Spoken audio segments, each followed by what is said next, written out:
La semaine dernière, je vous expliquais comment la dette aujourd'hui est soutenable dans notre pays, malgré cet épouvantail qu'on nous agite depuis de nombreuses semaines, en vous rappelant que c'était uniquement 55 milliards d'euros d'intérêts de service de cette dette que nous avions à couvrir chaque année et que c'est tout à fait réaliste. Aujourd'hui, il y a un sujet quand même connexe que je voudrais aborder avec vous, c'est celui du déficit. Les deux sujets sont intimement liés. On nous dit donc que nous sommes avec un déficit cumulé de 3 000 milliards d'euros, soit à peu près 120% de notre PIB. Alors cette question, en fait, c'est une question de dynamique budgétaire, en fait. Et on voit que depuis 10 ans, ce déficit a été creusé méthodiquement par les libéraux, et notamment depuis l'avènement de M. Macron, qui avant d'être président était déjà ministre de l'économie, et qui a creusé cette dette, passant de 2 000 milliards en 2017 à 3 000 milliards aujourd'hui. Et en fait, c'est parce que tous les ans, le ratio entre les dépenses et les recettes n'est pas équilibré, et qu'aujourd'hui encore, il manque 150 milliards d'euros de recettes pour faire face aux dépenses de l'État. Et donc ces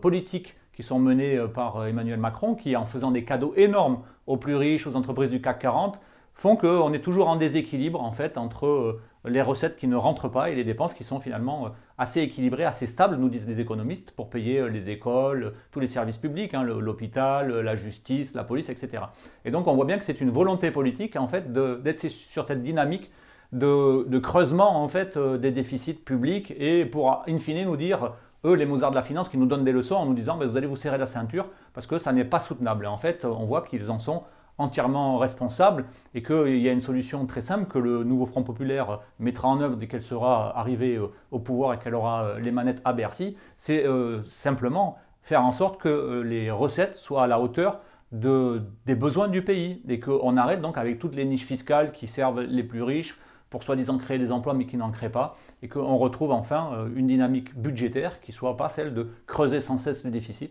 mais au contraire d'avoir un équilibre budgétaire, voire même dégager des excédents budgétaires si la situation économique est suffisamment redressée pour pouvoir finalement être sur une autre trajectoire, non pas de creuser ces déficits, mais au contraire d'en sortir petit à petit sur le long terme. Voilà, j'espère que ces quelques explications vous auront été utiles. Je vous dis à très bientôt, portez-vous bien.